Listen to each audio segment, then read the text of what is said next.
Hi friends, జనవరి 1 నుండి 15 2025లో current affairs కొన్ని important current affairs discuss చేస్తున్నాం. ఓకేనండి. ఇందులో మనకి ఈ స్టూడెంట్ ఎక్స్ వీసా న్యూస్లో ఉందండి. ఓకేనా, ఏంటో చూద్దామండి.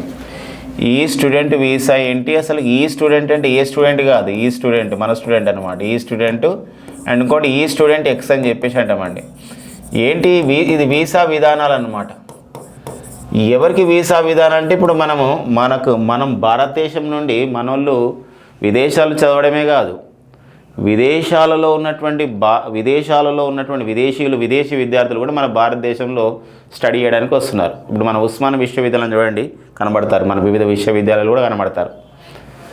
సో అంతేకాకుండా మన భారతీయ సంస్థల యొక్క డిమాండ్ కూడా విదేశాల్లో ఉంది. ఇప్పుడు ఐఐటి ఢిల్లీ క్యాంపస్ని ఇటీవల కాలంలో మనకి అబుదాబిలో ఏర్పాటు చేశారు.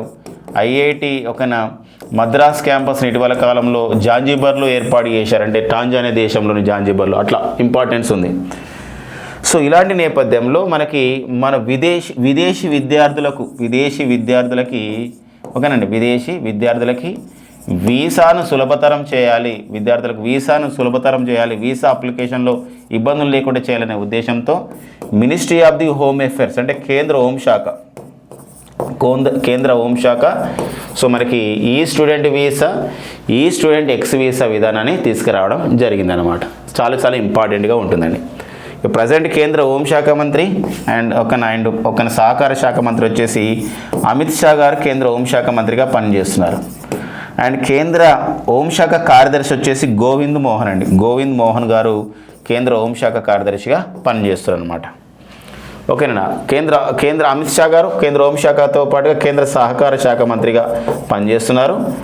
మనకు కేంద్ర సహకార శాఖ వాళ్ళు 2025 సంవత్సరాన్ని ఇయర్ ఆఫ్ ది కోఆపరేటివ్స్ అంటే ఏంటంటే ఇయర్ ఆఫ్ ది కోఆపరేటివ్స్గా ప్రకటించడం జరిగింది, అంటే సహకార సంవత్సరంగా ప్రకటించడం జరిగింది అనమాట. సో ఆ విషయాన్ని గమనించాల్సిన అవసరం ఉంది. ఇప్పుడు డిఫెన్స్ వాళ్ళు ఏం చేశారు, రిఫార్మ్స్ ఇయర్గా ప్రకటించారు, సంస్కరణ సంవత్సరంగా ప్రకటించారు.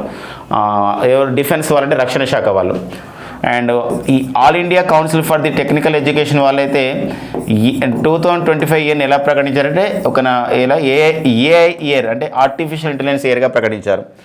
సో ఇలా ఈ సంబంధించిన ఇయర్స్ని మనం గుర్తుపెట్టుకోవాల్సిన అవసరం ఉంది. అదే ఐక్యరాజ్య సమితి అయితే 2025 సంవత్సరంలో ఎలా ప్రకటించిందంటే క్వాంటమ్ సైన్స్ అండ్ టెక్నాలజీ సంవత్సరంగా అట్లా గుర్తుపెట్టుకోండి.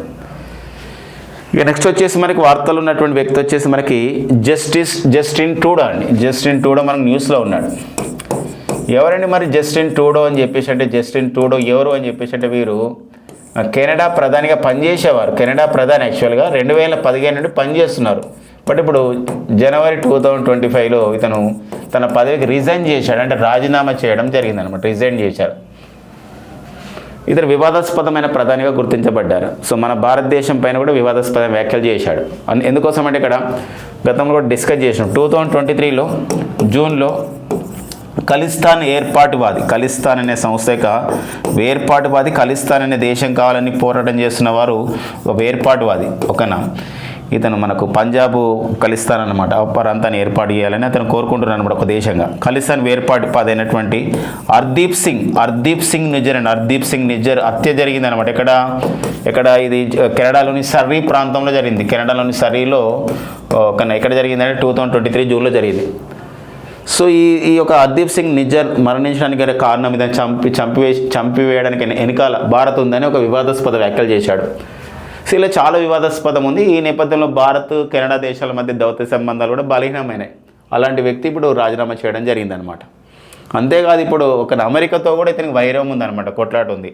ఏంటంటే అందుకే ఇప్పుడు అమెరికా అధ్యక్షుడిగా ఎన్నికైన వారు అమెరికాకు 47 అధ్యక్షుడిగా ఈ నెలలోనే అంటే జనవరి 20, 2025 అమెరికా 47వ అధ్యక్షుడిగా రిపబ్లికన్ పార్టీ చెందినటువంటి డొనాల్డ్ ట్రంప్ ప్రమాణ స్వీకారం చేయబోతున్నారు. సో వీరు ఒక వ్యాఖ్యలు చేశారు, కెనడాను మా అమెరికాలో 51వ రాష్ట్రంగా మేము చేసుకుంటామని చెప్పేసి చెప్పడం జరిగింది అనమాట. దీనిపైన కూడా కొన్ని వివాదాస్పదమైన కామెంట్స్ ఉన్నాయన్నమాట. సో అలాంటి నేపథ్యంలో మరి జస్టిన్ ట్రూడో తన పదవికి రాజీనామా చేశాడు ప్రైమ్ మినిస్టర్గా, అండ్ తన పార్టీకి కూడా రాజీనామా చేశాడు. పార్టీ ఏదంటే జస్టిన్ ట్రూడో లిబరల్ పార్టీకి చెందినవారు అనమాట. సో లిబరల్ పార్టీ అధ్యక్షుడు కూడా రాజీనామా చేశాడు. సో ఓకేనండి. సో లిబరల్గా ఉంటే ఏమవుతుందో ఇప్పుడు అర్థమైంది అనమాట అతనికి. నెక్స్ట్ చూద్దామండి. జేక్ సలివన్, ఇతను న్యూస్లో ఉన్నాడు. జేక్ సలివన్ అండి, జేక్ సలివన్.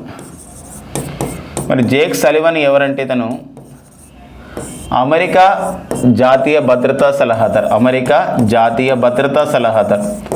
అమెరికా జాతీయ భద్రతా సలహాదారని. అమెరికా జాతీయ భద్రతా సలహాదారు జేక్ సలివన్. ఇతను మనకు జనవరి 2025లో భారత్లో పర్యటించడం జరిగింది. ఓకేనండి, జనవరి 2025లో భారత్లో పర్యటించడం జరిగింది. భారత్లో పర్యటించారు. ఒక్కోసారి అడుగుతారు అనమాట, భారత్లో పర్యటించిన జేక్ సలివన్ ఎవరు? జనవరి 2025లో భారత్లో పర్యటించిన వారంటే జేక్ సలివన్. తన పర్యటనలో భాగంగా ప్రధానమంత్రి నరేంద్ర మోడీ గారితో కూడా భేటీ కావడం జరిగింది. ఇలాంటి నేపథ్యంలో మరొక ఇన్ఫర్మేషన్ ఇంపార్టెంట్గా ఉంటుంది. మరి ఏంటంటే జేక్ సలివన్ అమెరికా జాతీయ భద్రతా సలహాదారు అయితే what about national security adviser of India? మరి భారత జాతీయ భద్రతా సలహాదారు ఎవరు? మనకి భద్రతా సలహాదారు ఎవరు? భద్రతా సలహాదారు ఎవరు అని చెప్పేసి అంటారు. వారే ఎవరండి అంటే ఓకేనా, అజిత్ దోవల్ అండి. 2014 సంవత్సరం నుంచి పనిచేస్తున్నాడు అజిత్ దోవల్ గారు. భారత జాతీయ భద్రతా సలహాదారుగా ఉన్నారనమాట. ఓకేనండి, నెక్స్ట్ చూద్దాం. ఓకేనండి, థ్యాంక్ యూ.